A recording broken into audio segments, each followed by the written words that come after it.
학생 여러분, 안녕하십니까? 중학교 3학년은 2028 대학 수학능력 시험 개편에 따라 처음으로 통합사회 시험을 치르게 됩니다. 이에 따라 중학교 사회 성취 기준을 달성하였는지 확인하고 상급 학교에서의 학습을 지원하기 위해 도 내 중고등학교 선생님께서 모여 학업 성취 체크 중 문항을 개발하게 되었습니다. 이번 학업 성취 체크 중 문항은 중학교 교육과정 내용을 바탕으로 수능형 문항으로 개발되었습니다. 전환기 진로 연계 교육기관을 활용하여 자기주도적으로 평가지를 풀어보며 고등학교 학습을 대비해 보시기 바랍니다. 그럼 본격적으로 중3 사회 학업 성취 체크 중 1회 평가지의 문항에 대한 설명을 시작해 보도록 하겠습니다.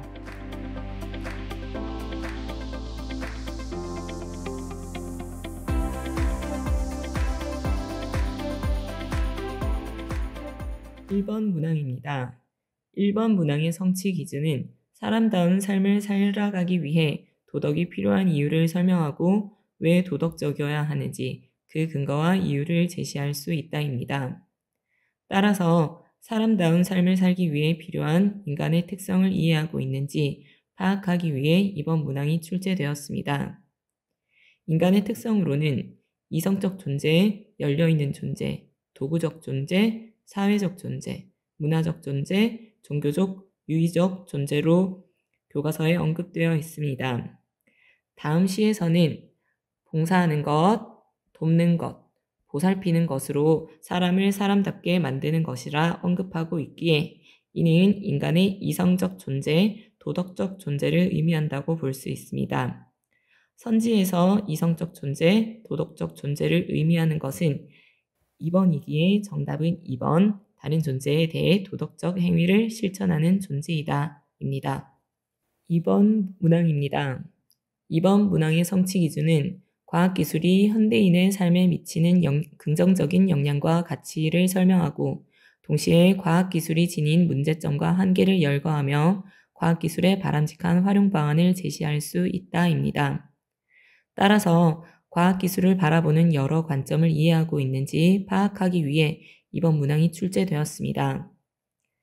제시문 이 관점을 보면 과학기술의 발전이 사회의 모든 변화를 주도하고 인간의 당면 과제를 해결하는 데 가장 중요한 역할을 한다고 믿는 사고방식입니다.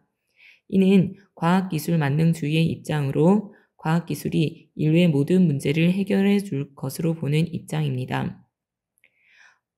보기 지문을 보았을 때 과학기술 만능주의의 입장으로는 기억, 맹목적으로 신뢰하는 입장, 디귿, 과학기술이 모든 문제를 해결해 줄 것이라 보는 입장, 리을, 과학기술이 인간의 행복 실현을 보장할 것이라 보는 입장. 따라서 정답은 4번 기억, 디귿, 리을입니다. 3번 문항입니다. 3번 문항의 성취 기준은 성과 사랑의 다양한 의미를 이해하고 청소년기의 성의 문제를 도덕적 시각에서 평가하며 일상생활에서 이성 친구에 대한 예절을 지키는 실천 방법을 제시할 수 있다입니다. 따라서 사랑과 성이 지니는 의미와 성의 인격적 가치를 이해하고 있는지를 파악하기 위해 이번 문항이 출제되었습니다. 성의 가치로는 생물학적 가치, 쾌락적 가치, 인격적 가치로 나눌 수 있는데 그림의 강연자가 주장하는 것은 사랑이 우리에게 활력을 불어넣고 우리의 존재를 새롭게 만들며 사랑 없이는 성을 통해선 이러한 경험을 할 수 없다고 보는 성의 인격적 가치를 추구해야 된다고 보고 있습니다. 이에 따라 선지를 봤을 때 성의 인격적 가치를 중요시 여기는 정답은 3번 사랑을 전제로 하는 성의 인격적 가치를 중시해야 한다입니다. 4번 문항입니다. 4번 문항의 성취 기준은 정의로운 사회가 도덕적 공동체와 인간다운 삶을 보장하기 위한 기반이 된다는 점을 이해하고 공정한 경쟁을 저해하는 부패 행위를 예방하는 마음가짐을 길러 보편적 관점에서 정의 실현을 위한 참여적 태도를 가질 수 있다입니다. 따라서 정의로운 사회가 되기 위해 필요한 분배 기준에 대해 이해하고 있는지 파악하기 위해 이번 문항이 출제되었습니다. 분배의 기준으로는 업적, 노력, 필요를 들 수 있는데 갑은 업적, 을은 노력의 분배 기준을 언급하고 있습니다.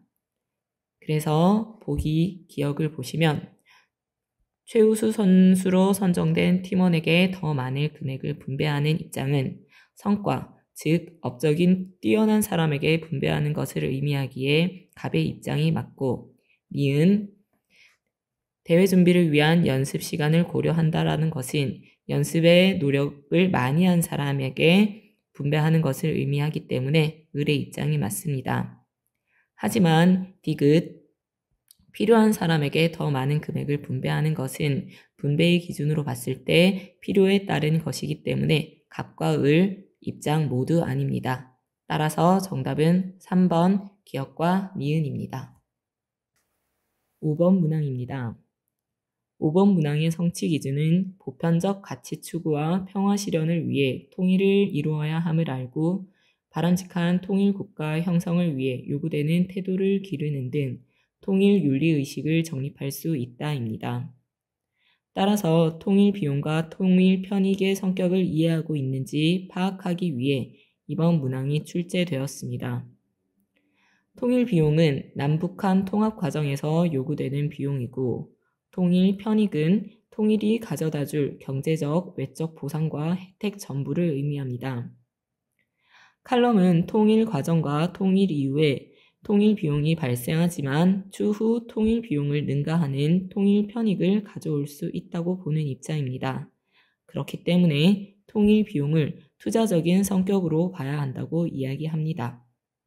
선지를 보시면 1번 통일 비용은 소모적 성격이 아니라 투자적 성격을 지니고 있습니다. 2번 통일이 된 후에는 통일 비용이 발생합니다. 3번 통일 비용은 통일 편익을 위한 투자적 비용 내용이 맞기 때문에 정답은 3번이 됩니다.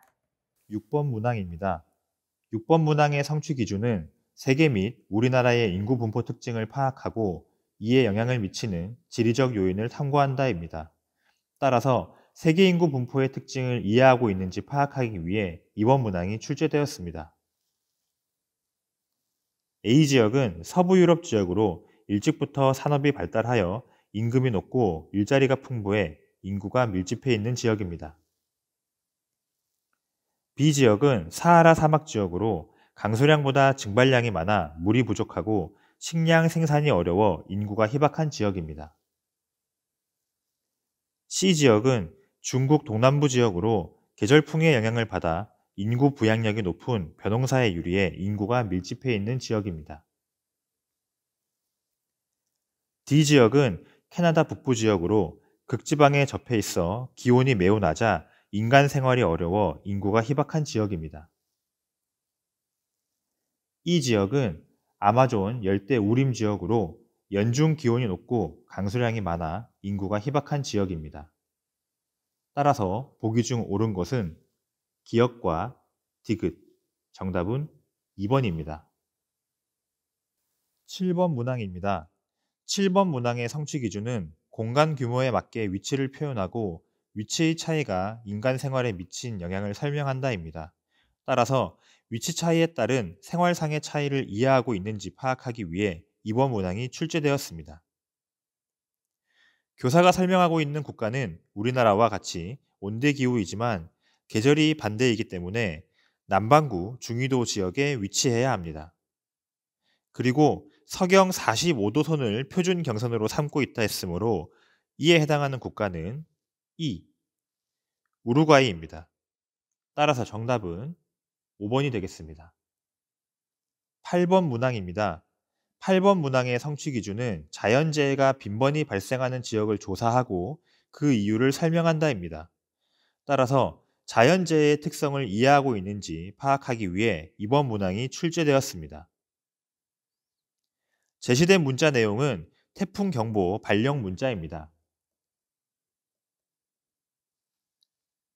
보기 1번은 황사, 보기 2번은 지진 또는 화산, 보기 3번은 한파 또는 폭설, 보기 5번은 가뭄에 해당합니다.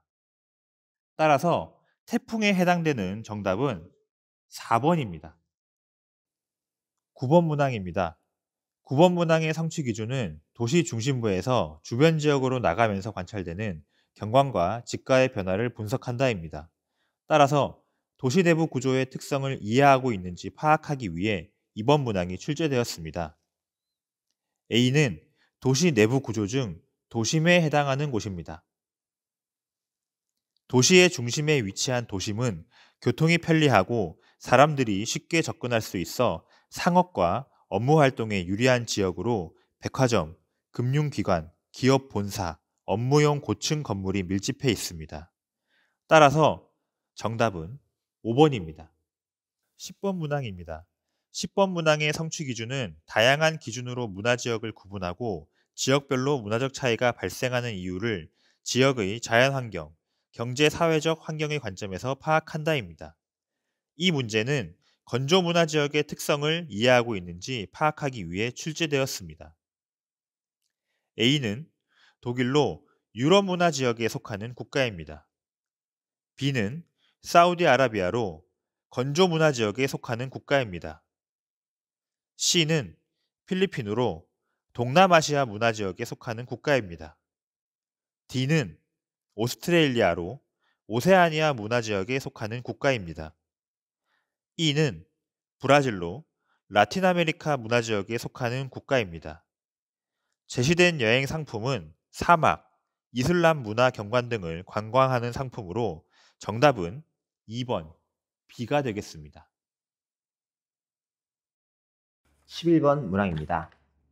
11번 문항의 성취 기준은 사회적 지위와 역할, 그리고 사회 집단의 의미를 이해하고 역할 갈등의 특징을 사례를 통해 분석하는 것입니다. 따라서 본 문항은 사회적 지위와 역할, 그리고 역할 갈등의 의미를 제대로 이해하고 있는지를 파악하는 문제입니다. 먼저 제시문에서 장남은 사회적 지위, 그리고 니은, 교육감상은 역할 행동에 대한 보상, 게임 개발 회사, 사회 집단에 해당합니다. 마지막으로 리을은 개인적 선택의 문제에 해당하죠. 보기를 보겠습니다. 기획은 선천적으로 갖게 되는 기속지위다. 선천적으로 갖게 된다는 것은 자연 발생적으로 태어난 것을 말합니다. 따라서 장남은 자연 발생적으로 태어난 기속지위에 해당한다고 볼 수 있습니다. 두 번째, 니은은 갑의 기획으로서의 역할 행동에 대한 보상이다. 니은은 갑의 기획으로서의 역할 행동에 대한 보상이 아니죠. 니은은 바로 교사로서의 역할 행동에 대한 보상입니다. 따라서 틀렸습니다. 디귿은 갑의 준거 집단이면서 2차 집단이다. 갑의 준거 집단을 알 수 있는 문구가 여기 나와 있죠. 평소 일하고 싶어 했습니다. 그래서 평소 일하고 싶어 했던 집단이기 때문에 준거 집단이고, 그 회사는 2차 집단의 성격을 가지고 있습니다. 구성원들의 접촉 방식을 기준으로 볼 때 2차 집단은 특정 목적을 달성하기 위한 겁니다. 즉 게임 개발을 위한 목적을 달성하기 위해서, 이를 통해서 이윤 추구를 위해 모인 직장이라고 볼 수 있습니다. 따라서 정답이 되겠습니다. 리을은 갑의 여러 역할 중 하나를 선택해야 되는 역할 갈등이다. 아니죠. 직장을 옮길 것인지를 고민하고 있으므로 그냥 갑은 개인의 선택의 문제일 뿐입니다. 따라서 정답은 바로 기읍과 디귿 2번이 되겠습니다. 12번 문항입니다. 12번 문항의 성취 기준은 정치의 의미와 기능을 이해하고 정치 생활에서 국가와 시민이 수행하는 역할을 탐구하는 것입니다. 따라서 본 문항에서는 정치의 의미와 기능을 이해하고 있는지를 파악하고 있습니다. 먼저 갑에서 보시면 갑은 정치란 정치 권력 획득하고 유지하고 국가의 고유 활동만을 의미한다. 이것은 좁은 의미의 정치를 의미합니다. 을은 다양한 집단 간에 발생하는 대립과 갈등의 조정 활동이라고 했습니다. 이것은 넓은 의미의 정치입니다. 그런데 넓은 의미는 이 좁은 의미의 정치를 다 포괄하고 있습니다. 좁은 의미는 국가의 통치만 의미한다면 넓은 의미는 국가의 통치 플러스 일상생활, 일상행위, 일상의 어떤 조정행위까지도 다 포괄한다고 보면 되겠습니다. 먼저 기읍. 갑은 학생의 회의에서 분리수거 문제를 해결하는 과정을 정치라고 한다. 일단 갑은 학생회의, 갑은 국가의 활동만을 정치로 보고 있죠. 그렇기 때문에 이것은 틀렸습니다. 니은, 을은 국회가 국가 예산을 심의 확정하는 것도 정치라고 본다. 국가가 일상조정회의, 이 모든 걸 포괄하는 게 넓은 의미이므로 니은은 맞는 것입니다. 디귿, 각과 달리 을은 일상생활 속의 의견 조율 과정도 정치 형상이라고 본다. 맞습니다. 넓은 의미죠. 그래서 디귿도 맞는 얘기입니다. 리을, 을과 달리 갑은 정치 과정에 참여하는 주체가 다양하다고 본다. 을과 달리 갑은 정치 과정에 참여하는 주체를 국가나 정치인으로 한정짓고 있습니다. 따라서 리을은 틀린 것입니다. 정답은 3번이 되겠네요. 13번 문항입니다. 13번 문항의 성취 기준은 인권 보장의 중요성을 이해하고 우리나라 헌법에서 보장하고 있는 기본권의 종류, 기본권의 제한의 내용과 한계를 탐구하는 것입니다. 따라서 본 문항은 기본권의 종류 및 특징을 이해하는 것입니다. 가, 국가 권리의 간섭을 받지 않는 것. 나, 일정한 행위를 요구하는 것. 가는 자유권을 이야기하고 있습니다. 그리고 나는 청구권을 이야기하고 있습니다. 1번, 선거권은 가에 속한다. 선거권은 자유권 아닌 바로 참정권에 속합니다. 정치에 참여할 수 있는 권리를 말하죠. 2번, 재판 청구권은 나에 속한다. 청구권이죠. 나에 속합니다. 3번, 3번의 기본권 유형은 자본주의 문제점을 해결하는 과정에서 등장한 것은 바로 사회권입니다. 그래서 이것도 틀린 거죠. 4번, 가와 달리 나는 탄핵에 양도할 수 있다. 자유권과 청구권 모두 탄핵에 양도할 수 없습니다. 국민의 기본권은. 그래서 이것도 틀린 겁니다. 5번, 나와 달리 가는 헌법에 규정되어 있어야만 보장된다. 국민의 자유 권리는 헌법에 열거되어 있지 않더라도 보장됩니다. 그래서 5번도 틀렸습니다. 정답은 바로 2번이 되겠네요. 재판 청구권은 나에 속한다. 14번 문항입니다. 14번 문항의 성취 기준은 물가 상승과 실업이 국민 생활에 미치는 영향을 이해하고 이를 해결하기 위한 방향을 제시하는 것입니다. 따라서 실업의 의미를 이해하는 겁니다. 일단 실업은 실업자에 해당되겠죠. 실업의 의미는 일할 능력이 있는가 그리고 의사가 있는가, 이 두 가지가 가장 중요합니다. 그래서 일할 능력과 의사가 있는데도 일자리를 구하지 못한 사람들을 실업자라고 합니다. 거기에 해당되지 않는 사람들은 전부 실업자가 아닌 거죠. 심신이 허약한 노약자, 심신이 허약하죠. 그리고 일할 능력이 없는 어린아이, 이 둘은 모두 노동이 가능한 인구가 아닙니다. 왜냐하면 일할 능력과 의사가 모두 없기 때문이죠. 그래서 실업자에 해당하지 않습니다. 가사에 전념하고 있는 주부, 그리고 일자리를 구하는 것을 포기한 사람, 이 둘은 능력은 있습니다. 하지만 의사가 없습니다. 일할 의사가 없어요. 그러므로 실업자에 해당되지 않습니다. 그 정답은 면접을 보러 다니는 취업준비생이 되겠습니다. 취업준비생은 일할 능력과 의사가 모두 있는 케이스가 되겠죠. 그 정답은 4번입니다. 15번 문항입니다. 15번 문항의 성취 기준은 경제활동에서 희소성으로 인한 함재적 선택의 필요성을 이해하고 기본적인 경제 문제 해결을 위한 방식으로서 경제체제의 특징을 분석하는 것입니다. 함재적 선택의 필요성을 이해하고 있는지를 파악하는 문제죠. 갑은 같은 가격인 재와 A, C 중에서 하나를 선택하는 겁니다. 함재적 선택을 하고자 하는 것이죠. 점수가 높을수록 만족감이 큽니다. 먼저 보겠습니다. 기억, 가만 고려할 경우 A를 선택하는 것이 함정이다. 만족도가 10점으로 가장 높죠. 그러니까 기억은 선택하는 것이 함정이겠네요. 다만 고려할 경우 어떨까요? 다만 고려할 경우는 5점, 7점, 9점이죠. 여기서 함재 선택은 바로 C, 9점이 될 겁니다. 그런데 여기서 묻고 있는 것은 바로 기회비용이죠. 함재 선택의 기회비용. 기회비용은 뭘까요? 기회비용은 최선의 선택의 그 대안, 두 번째 선택을 의미합니다. 그래서 이 C의 기회비용은 바로 두 번째 대안인 바로 B, 7점이 되겠습니다. 따라서 A를 소비하는 것이 아니라 B를 소비할 때의 만족감과 같다고 말할 수 있습니다. 그래서 D는 틀렸습니다. 디귿, 가와 나를 함께 고려할 경우 C를 선택하는 것이 합리적이다. 가와 나를 함께 고려할 경우는 이 둘을 합치면 되겠죠. 합치면 16점, 합치면 17점, 합치면 18점이 되겠죠. 따라서 가장 큰 것은 18점입니다. 따라서 C를 선택하는 것이 합리적이다. 맞죠? 가와 나, 다를 모두 고려할 경우는 A는 21점, B는 24점, C는 27점이 됩니다. 따라서 이 경우에는 B를 선택하는 것이 아니죠. 바로 C를 선택하는 것이 가장 합리적입니다. 따라서 정답은 2번이 되겠습니다. 16번 문항입니다. 16번 문항의 성취 기준은 고대 제국들의 특성과 주변 지역들과의 상호작용에 따른 고대 세계의 형성을 설명한다입니다. 그래서 16번 문항 같은 경우에는 고대 그리스의 폴리스를 물어보고 있는 문제라고 볼 수가 있는데, 다들 알다시피 고대 그리스의 대표적인 폴리스, 즉 도시 국가는 보시는 것처럼 아테네, 그리고 스파르타와 같은 대표적인 폴리스가 존재를 했었다.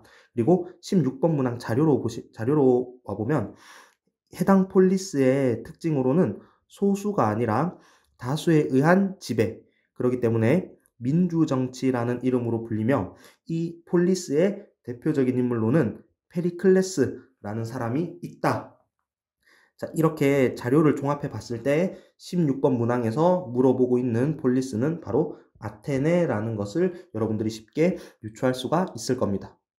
참고로 이 아테네라는 폴리스는 바로 시민들이 중심이 되어서 직접 정치에 참여하는, 즉 자료에 나와 있는 것처럼 민주정치를 지향했던 대표적인 폴리스라고 볼 수가 있고, 이러한 시민들이 중심이 되어서 민회를 결성을 했고, 이처럼 시민들이 직접 정치에 참여하는 모습을 잘 보여주는 제도가 바로 아테네의 도편 추방제라는 제도입니다. 이 도편 추방제라는 제도는 이름 그대로 도자기 조각의 독재자라고 생각되는, 혹은 앞으로 독재를 할 것 같은 인물의 이름을 적어서 일정 기간 폴리스 밖으로 쫓아내는 그러한 제도라고 볼 수가 있습니다. 그래서 이러한 종합적인 내용을 바탕으로 선지를 들여다보면은 1번부터 4번까지는 모두 아테네에 대한 설명이라고 볼 수가 있고, 5번 같은 경우에는 아테네와 대조적인 폴리스인 바로 스파르타에 대한 설명입니다. 스파르타의 특징을 간단하게 적어보자면 소수가 다수를 지배하는, 어떻게 보면 조금 군사적인 성격이 강한 폴리스라고 볼 수가 있고, 그러다 보니까 5번과 같이 국가에 대한 절대적인 충성과 복종을 강조했던 대표적인 폴리스라고 볼 수가 있습니다. 자, 그래서 16번 아테네에 대한 옳지 않은 설명으로는 5번이라고 학생 여러분들이 쉽게 골라주시면 되겠습니다. 자, 다음 17번 문항입니다. 17번 문항의 성취 기준은 통일신라와 발해 문화의 특징을 파악하는 그런 것을 물어보고 있고, 다들 알다시피 이 발해라는 나라는 고구려 출신 대조영에 의해 건국이 되었고, 출신 성분이 고구려이다 보니까 이 대조영에 의해 건국된 발해 같은 경우에는 바로 고구려를 계승하는 의식을 발해에서 엿볼 수가 있다라는 것. 그중 대표적인 게 17번의 자료와 같이 무덤의 천장 양식이 고구려의 것과 발해의 것이 굉장히 유사하다라는 것을 통해서 발해가 고구려를 계승했구나라는 것을 알 수가 있습니다. 이 외에도 발해가 고구려를 계승했음을 보여주는 대표적인 예시가 어떤 것이 있냐면, 외교 문서를 작성을 할 때에 발해 왕이 스스로를 뭐라고 칭했냐? 바로 고려왕이라고 칭했다라는 역사적인 사료가 있다. 그래서 여기서 말하는 고려왕은 고구려왕을 뜻하고, 외교 문서에서 이렇게 발해왕이 고구려를 계승했다라는 것을 공식적으로 보여주고 있음을 알 수가 있습니다.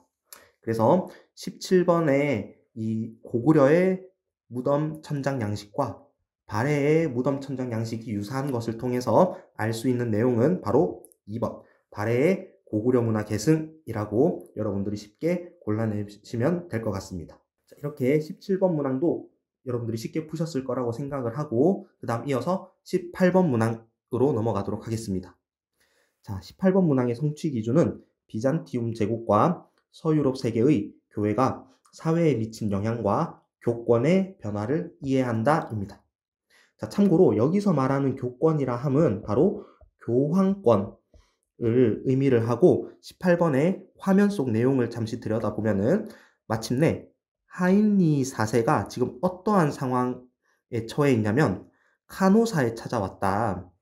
하지만 하인리 4세, 즉 황제는 적대적이거나 오만한 기색이 전혀 없이 성문 앞에서 사흘 동안이나 빌었다라는 상황입니다.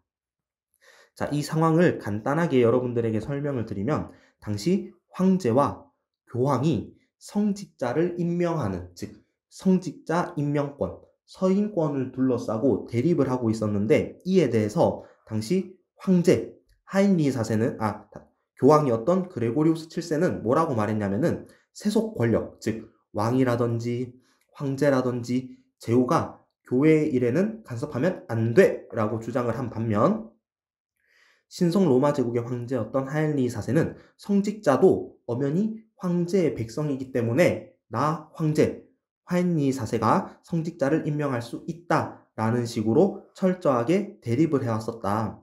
하지만 이러한 대립의 결과가 어떻게 되었냐? 바로 화면 속 내용에서 살펴볼 수 있는 것처럼 당시 신성 로마 제국의 황제였던 하인리 4세가 카노사에 찾아가서 사흘 동안이나 교황에게 잘못을 빌었다라는 걸로 결국 황제가 교황에게 굴복한 그러한 모습을 볼 수가 있는데 우리 이 사건을 바로 사진에 보이는 것처럼 카노사에 있었던 황제의 굴욕이라고 해서 카노사의 굴욕이라고 부릅니다. 자, 그러면 이 카노사의 굴욕과 관련 있는 사건의 배경이 아까 선생님이 뭐라고 설명했죠? 그렇죠. 서임권을 둘러싸고, 즉 성직자 임명권을 둘러싸고 교황과 황제가 대립을 했다. 그래서 카노사의 굴욕과 관련 있는 옳은 배경은 정답 4번 이렇게 쉽게 골라주시면 되겠습니다. 나머지 선지도 한번 살펴보면은 1번 성직자의 결혼을 금지한 것과 성직자 임명권은 전혀 관련이 없고 그 다음 2번 레오 3세가 성상 파괴령을 내렸다. 이 성상 파괴령과 관련 있는 인물은 바로 비잔티움 제국의 황제와 바로 교황 간의 대립이라고 여러분들이 보시면 됩니다. 그 다음 3번 셀주크 티르크가 예루살렘을 점령한 것은 바로 십자군 전쟁의 배경이라고 이해하시면 되고 마지막 교황이 성당 보수 비용 마련을 위해 면벌부를 판매했다. 이 내용과 관련 있는 인물은 루터이고 루터가 당시 세속화된 교회를 개혁하기 위한 일종의 종교 개혁을 추진했다라는 것과 관련이 있습니다. 자, 그래서 18번 문제도 쉽게 이해하고 여러분들이 넘어갔으면 좋을 것 같고요. 자, 그 다음 이어서 19번 문항입니다. 19번 문항의 성취 기준은 국권 피탈 이후 전개된 민족운동을 세계사적 관점에서 이해한다입니다. 다들 알다시피 여기서 말하는 국권 피탈이라고 하면은 1910년 8월 29일 한일 병합 조약이 체결이 되면서 우리나라가 약 35년간의 1910년부터 1945년까지 광복 이전까지 약 35년간의 일제강점기에 들어가게 된 그러한 시기를 말하는 겁니다. 자, 그러면 여러분들 다들 알다시피 19번의 내용을 한번 보면 만세운동을 물어보고 있는데 여러분들이 일제강점기 만세운동 하면은 머릿속에 아마 두 가지가 떠오를 겁니다. 바로 1919년 당시 황제였던 조선의 국왕이자 대한제국의 황제였던 고종의 장례식을 배경으로 일어났었던 1919년의 3.1운동 그리고 대한제국의 마지막 황제이자 고종의 아들이었던 1926년 순종이 사망한 것을 계기로 60만세운동이 벌어지게 되었다. 자, 근데 19번의 자료를 보면은 1926년 4월 누가 세상을 떠났다? 바로 순종이 세상을 떠났다. 그러면 여기서 말하는 민족운동은 바로 3.1운동이 아니라 1926년에 60만세 운동이구나 라는 것을 여러분들이 쉽게 유추할 수가 있겠다.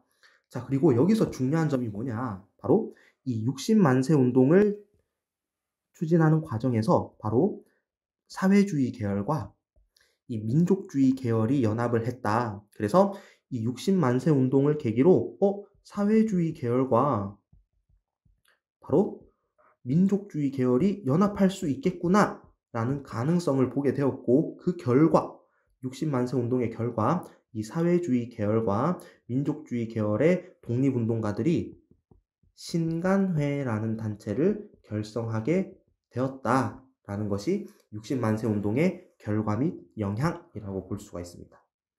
그래서 19번 문항에 60만세 운동의 영향으로 옳은 것은 바로 1번 신간회가 결성되었다. 이렇게 쉽게 골라주시면 되겠습니다. 나머지 선지도 같이 한번 살펴보면 대한제국 수립 같은 경우에는 아관, 파천 이후 일어난 사건으로 60만세 운동 이전에 있었던 일이고, 그 다음 미소공동위원회 개최는 1945년 광복 이후, 광복 직후에 있었던 대표적인 사건이고, 그 다음 4번 전라도 각지에 집강소가 설치된 것은 바로 1차 동학 농민운동 이후, 즉 전주화약이 체결된 이후에 전라도 각지에서 동학 농민군들이 개혁을 추진하기 위해서 집강소를 설치했다라는 역사적인 사건이 있고, 마지막 5번 사림이 동인과 서인으로 분열된 것은 바로 조선 붕당 정치와 관련이 있다. 이렇게 19번 문항 정리해보면서 넘어가도록 하겠습니다. 자, 드디어 마지막 20번 문항으로 넘어가도록 하겠습니다. 자, 20번 문항의 성취 기준은 20세기 전반 국제정치 및 경제질서의 변화를 두 차례의 세계대전을 중심으로 이해한다. 그러면 여러분들은 제1차 세계대전과 제2차 세계대전의 특징을 이해하고, 그리고 이 둘을 각각 어떻게 할 수 있으셔야 된다? 비교할 수 있어야 된다. 자, 그러면 이 3명의 학생들이 설명하는 내용을 살펴보자면, 우선 중간에 있는 학생이 뭐라고 얘기하냐? 이 전쟁은 오스트리아 헝가리 황태자 부부가 암살되는 사건이 발단이 되었다. 즉 배경이 되었다. 여기서 말하는 오스트리아 헝가리 황태자 부부가 암살되는 사건을 우리는 뭐라고 배웠다? 바로 사라예보 사건이라고 배웠다. 자, 그래서 이 사라예보 사건을 계기로 당시 독일, 그리고 오스트리아 헝가리 제국, 그리고 이탈리아가 하나의 동맹국을 형성을 했고, 이에 맞서서 영국, 프랑스, 러시아가 이에 대항하는 연합국을, 다시 협상국을 결성하면서 동맹국과 협상국 간의 세계대전, 말 그대로 세계대전이 벌어지게 되었고, 이 전쟁을 우리는 1차 세계대전이라고 부른다. 그리고 이 1차 세계대전은 전쟁이 장기화되면서 길어지면서 총력전이 펼쳐졌었고, 이 중에서 협상국 측의 한 나라였던 러시아는 당시 러시아 혁명으로 전쟁 도중에 이탈하였다. 그리고 추가로 당시 동맹국 중의 하나였던 이탈리아 또한 동맹국에서 떨어져 나오면서 제1차 세계대전이 전개가 되었다. 자, 근데 이 제1차 세계대전에서 전세가 역전되는, 전세가 180도 바뀌게 되는 계기가 있는데, 그것이 뭐냐? 바로 오늘날에도 강대국인, 당시에도 강대국이었던 이 미국이 협상국 측에 참여하게 되면서 제1차 세계대전의 전세가 협상국 측으로 기울게 되었다. 왜냐? 당시 독일이 무제한 잠수함 작전을 전개해서 당시 수많은 미국인들이 타고 있던 배가 침몰되는 일이 발생을 합니다. 그래서 이러한 독일의 만행에 미국이 제1차 세계대전의 협상국 편에 서서 참전하게 되었고, 그 결과 제1차 세계대전은 협상국의 승리로 끝이 나게 되었다. 라는 것이 제1차 세계대전의 전반적인 내용에 대한 설명이라고 볼 수가 있습니다. 참고로 선지 1번부터 4번까지는 바로 제2차 세계대전에 대한 내용이고, 여러분들이 앞서 선생님이 설명드렸던 것처럼 제1차 세계대전의 특징과 제2차 세계대전의 특징을 반드시 비교해 주시라는 거 강조드리면서 마지막 20번 문항에 대한 설명도 마치도록 하겠습니다. 지금까지 중3 사회 학업 성취 체크 중 1회 평가지 문항에 대한 설명을 하였습니다. 학생 여러분들은 이번 설명을 참조하여 개인적으로 복습하는 시간을 가져보시면 좋을 것 같습니다. 그러면 다음 2회 평가지 해설에서 다시 찾아뵙도록 하겠습니다. 지금까지 들어주셔서 감사합니다.